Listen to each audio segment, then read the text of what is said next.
Hi good evening, this is जय। शाम के बज चुके हैं 8 और ये है हमारा प्यारा सा सेशन का टाइम। आज है लेक्चर 11। इसमें हम बात करने वाले एनसीईआरटी का एक्सरसाइज 12.3 क्वेश्चन नंबर 1 एंड 2। तो चलिए स्टार्ट करते हैं। तो यहाँ पे हमारे पास क्वेश्चन नंबर 1 का ए और बी, इन्हें करना है हमें डिवाइड। अब देखो, सबसे पहले डिवीजन करना है तो हर एक टर्म को फैक्टराइज कर दो, क्योंकि ये एक मोनोमियल है और ये एक मोनोमियल है। और मोनोमियल का डिवीजन इससे पहले वाले लेक्चर एग्जाम्पल के थ्रू हमने सीखा था। तो 28x² को करोगे तो ये होगा 2 into 2 into 7 into x 4 time. ठीक है, अपॉन में इसे ऐसे लिख सकते हो 28x का पावर 4 अपॉन में 56x। 28x के पावर 4 को फैक्टराइज कर लिया, 56 को करना है।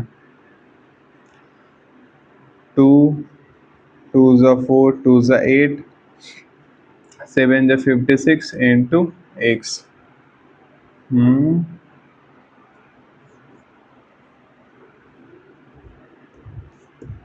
Into x। ठीक है, अब ऊपर नीचे क्या कॉमन है? ऊपर में 2, नीचे में 2, ऊपर में 2, नीचे 2, और एक 7 से ये 7 कैंसिल और ये x से x कैंसिल। हमारे पास क्या बचा यहाँ पे? ऊपर में है हमारे पास x क्यूब है, और नीचे की ओर देखें तो एक 2 बचा हुआ है, x क्यूब अपॉन में 2। ये हो गया आपका आंसर। ठीक है, क्वेश्चन नंबर बी पे आए।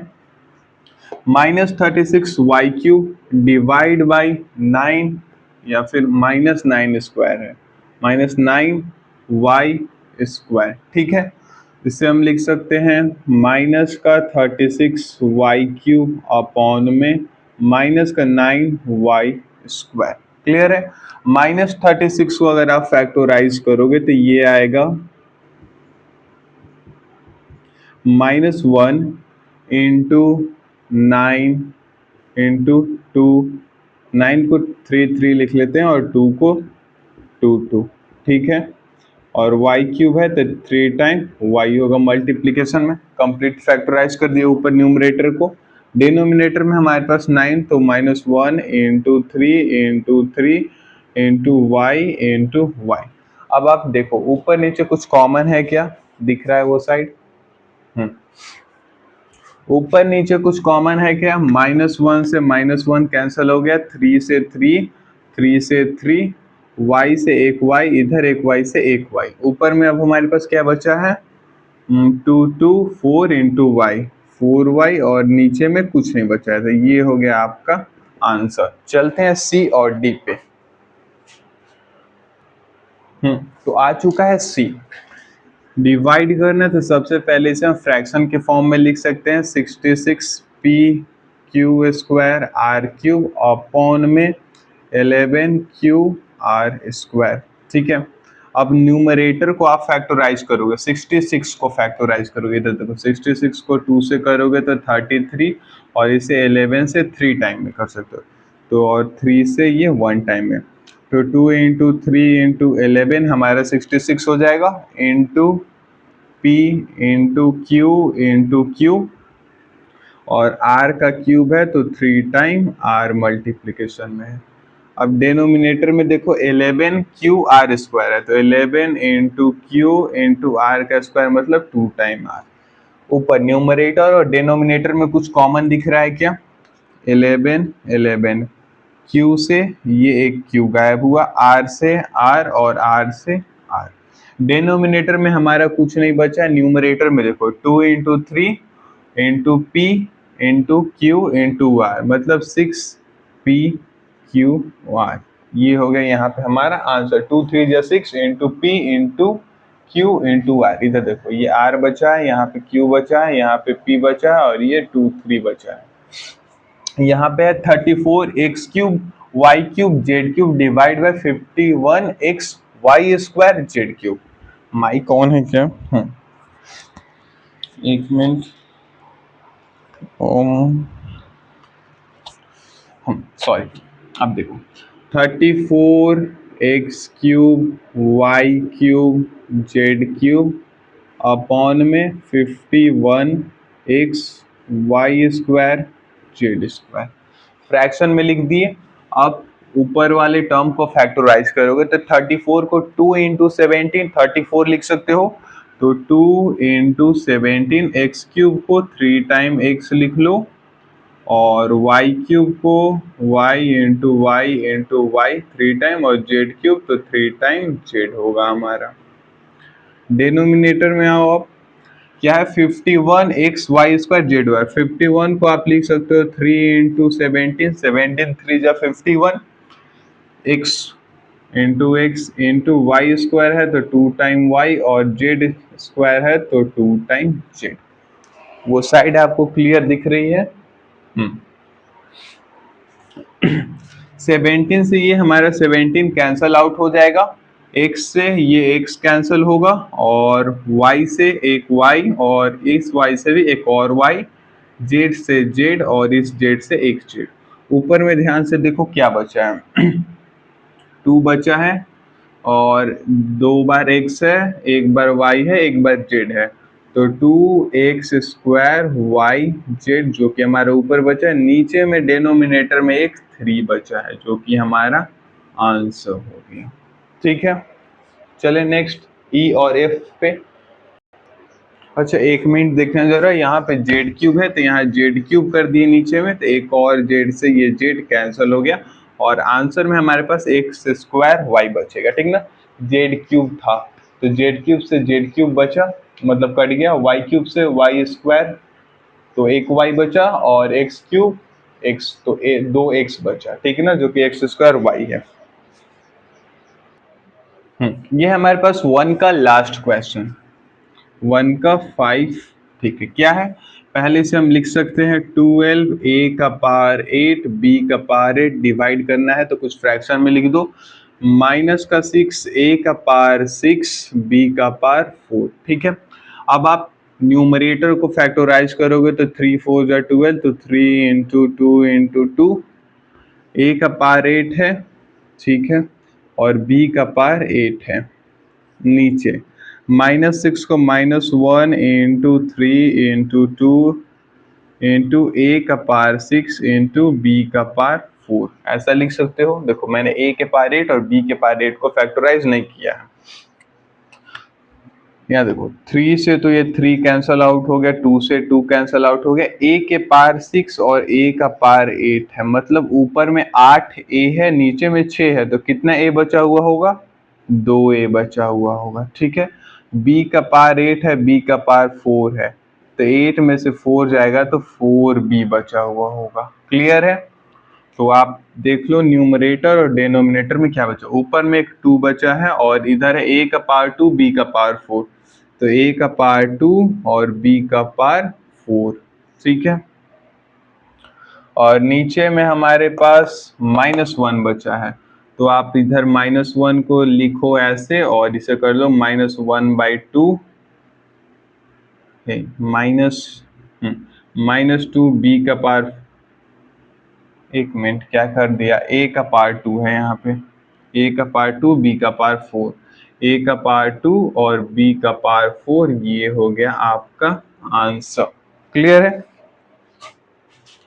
देखो यहाँ पे a का पावर 2 बचा, और इधर b का पावर 4, a का पावर 2 b का पावर 4, नीचे जो -1 था माइनस साइन ऊपर लेकर के हमने आंसर कर दिया। तो अब हम आ चुके हैं 12.3 के क्वेश्चन नंबर 2 के 1 और 2 पे। देखो यहाँ पे जो हमारे पास डिवीजन करना है, ये है एक पॉलिनोमियल, ये है एक मोनोमियल। इसका डिवीजन हम जानते हैं 2 मेथड से कर सकते हैं, एक तो कॉमन फैक्टर निकाल कर लो, दूसरा था ऑल्टरनेट मेथड। तो हम अभी फिलहाल कॉमन फैक्टर से करने वाले हैं। 5x स्क्वायर माइनस का 6x, अगर आप इसे फैक्टोराइज करते हो 5x स्क्वायर माइनस का 6x अपॉन में 3x, ये तो लिख लोगे फ्रैक्शन में। अगर इस वाले चीज को आप फैक्टोराइज करोगे 5x स्क्वायर माइनस का 6x, तो यहाँ पे कॉमन x है तो x बाहर निकालो, अंदर में बचेगा हमारा 5x माइनस का 6 अपॉन में 3x। क्लियर है? ये बचा हमारे पास। अब देखो कैंसल इस x से x को कर दो, बचा क्या, 5x माइनस 6 अपॉन में 3, तो 5x माइनस का 6 अपॉन में 3। ये आपका यहाँ पे आंसर हो गया। क्लियर है? अगर आप इसको थोड़ा सा और फर्दर फैक्टराइज करोगे तो ये 5/3 x माइनस का 2 भी हो सकता है। कैसे? इधर देखो, 5x के नीचे 3 आ जाएगा और 6 के नीचे 3, डिनोमिनेटर को सेपरेट कर दिया तो ये 5/3x रहेगा और 6 2 टाइम में कैंसिल हो जाएगा तो -2। तो ये भी आप कंसीडर कर सकते हो। क्लियर है यहाँ तक बात आपको? चलो क्वेश्चन नंबर 2 करें तो न्यूमरेटर में है 3y का पावर 8 माइनस 4y का पावर 6 प्लस का 5y का पावर 4। पहले न्यूमरेटर को हम फैक्टराइज कर ले क्या? देखो 3y का पावर 8, 4y का पावर 6, 5y का पावर 4, सबके पास देखो y का पावर 4 इसके पास भी है, 4 इसके पास भी है, 4 इसके पास, मतलब 8y है तो उसमें 4y तो होगा, 6y है तो उसके पास भी 4y होगा और इसके पास 4y है मतलब 4 होगा, मतलब 4 टाइम y इसमें होगा। तो एक काम करो, y के पावर 4 को कॉमन निकाल लो। नंबर में देखो यहाँ पे 5 है, 3 है, 5 है, 4 है, 3 है, तो नंबर में तो इनका HCF 1 आएगा, तो नंबर को रहने दो, y के पावर 4 को बाहर निकाल दिया। यहाँ पे बचेगा 3y का power 4 minus minus minus 4y का पावर 6 में से 4y बाहर निकाल लिया तो 2y बचा और यहाँ 5y में से 4y मतलब 5y के पावर 4 में से y का पावर 4 बाहर निकाल लिया, चारों y बाहर निकाल लिया तो अंदर में सिंपली 5 बचा है हमारा। अब देखो डिनोमिनेटर में हमारा क्या है? y का पावर 4। अब ऊपर नीचे कुछ कॉमन दिख रहा है क्या?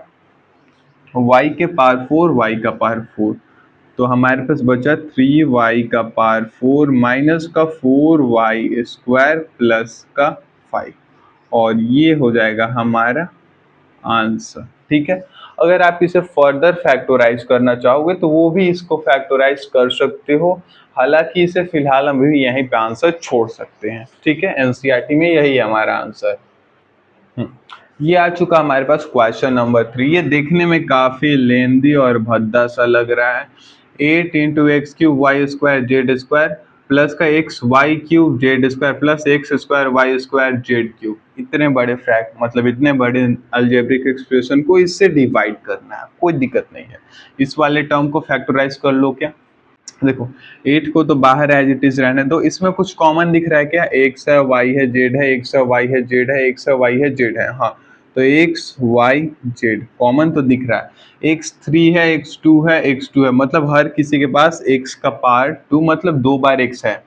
हर यहाँ y square y cube y square तो 2 बार वाई भी है, जेड स्क्वायर जेड क्यूब तो 2 बार जेड भी है सभी में। तो इसको बाहर निकालिए। अब ब्रैकेट के अंदर क्या बचेगा? देखो एक्स क्यूब में से एक्स स्क्वायर हटा दिए तो एक्स बचेगा, वाई स्क्वायर में से वाई स्क्वायर निकाले तो कुछ नहीं, जेड स्क्वायर से जेड स्क्वायर निकाले तो कुछ नहीं।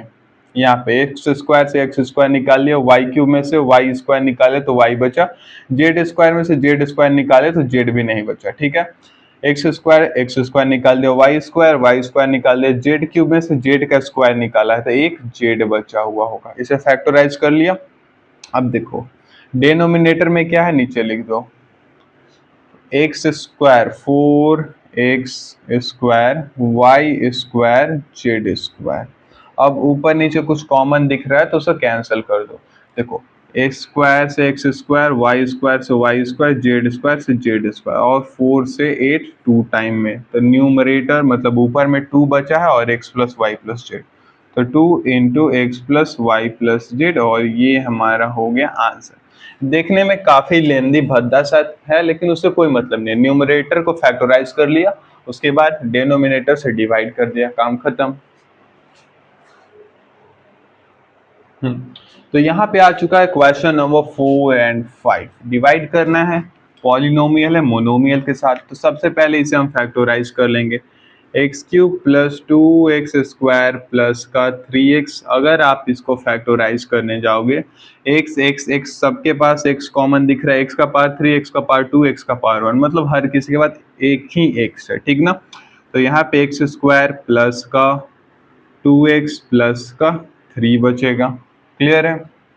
अब देखो डिनोमिनेटर में क्या है, डिनोमिनेटर में 2 इंटू एक्स है, ऊपर नीचे कुछ कॉमन दिख रहा है क्या? हाँ, x से x कैंसिल हो जाएगा, ऊपर बचा है एक्स स्क्वायर प्लस का 2x प्लस का 3 और नीचे में डिवाइड बाई 2 है। क्लियर है? ये हो गया हमारा यहाँ पे आंसर। विजिबल है? ठीक है, इधर आ जाओ। यहाँ पे पी क्यूब क्यू का पावर 6 माइनस पी का पावर 6 क्यू का पावर क्यूब। तो सबसे पहले इसे फैक्टराइज कर लो पॉलिनोमियल को, पी का पावर 6 क्यू का पावर क्यूब। ठीक है, आप जरा ध्यान से देखो, इसमें यहाँ p का पावर 6 सॉरी 3 है, p का पावर 6 है, तो p का पावर 3 कॉमन है, मतलब इसके पास भी 3p होगा, तभी तो ये 6p है, मतलब 6 टाइम p है। यहाँ पे q का पावर 6 है, q का पावर 3 है, तो q का पावर 3 कॉमन है, इसमें से p का पावर 3 निकाला तो कुछ नहीं बचा, q के पावर 6 में से q का पावर 3 निकाला, मतलब ऐसा समझ लो 6q था उसमें से 3q निकाला तो 3q बचा होगा, q का क्यूब माइनस p6 यानी 6 टाइम p में से 3p निकाल दिए, 6p यहाँ पे p का पावर 6 टाइम p मल्टीप्लीकेशन में था उसको उसमें से 3p निकाल दिया, तो यहाँ पे p का पावर 3 बचा, q के पावर 3 में से q का पावर 3 निकाल दिया तो सिंपली 1 बचा, और या फिर कुछ नहीं बचा, 1 लिखो तो इसके साथ मल्टीप्लाई होके पी क्यूब बच जाएगा, जो कि ऐसा रहेगा। और डिनोमिनेटर में हमारे पास है पी क्यूब और क्यू क्यूब। ठीक है, कुछ ऊपर नीचे कॉमन दिख रहा है क्या? हाँ, ये वाला टर्म कॉमन दिख रहा है, आंसर हो जाएगा क्यू क्यूब माइनस का पी क्यूब। और इसी के साथ हमारा ये वीडियो लेक्चर खत्म होता है। इसके बाद जो आपके नेक्स्ट लेक्चर आएंगे उसमें क्वेश्चन नंबर 3 एंड 4 कराए जाएंगे। तब तक के लिए गुड नाइट, बाय।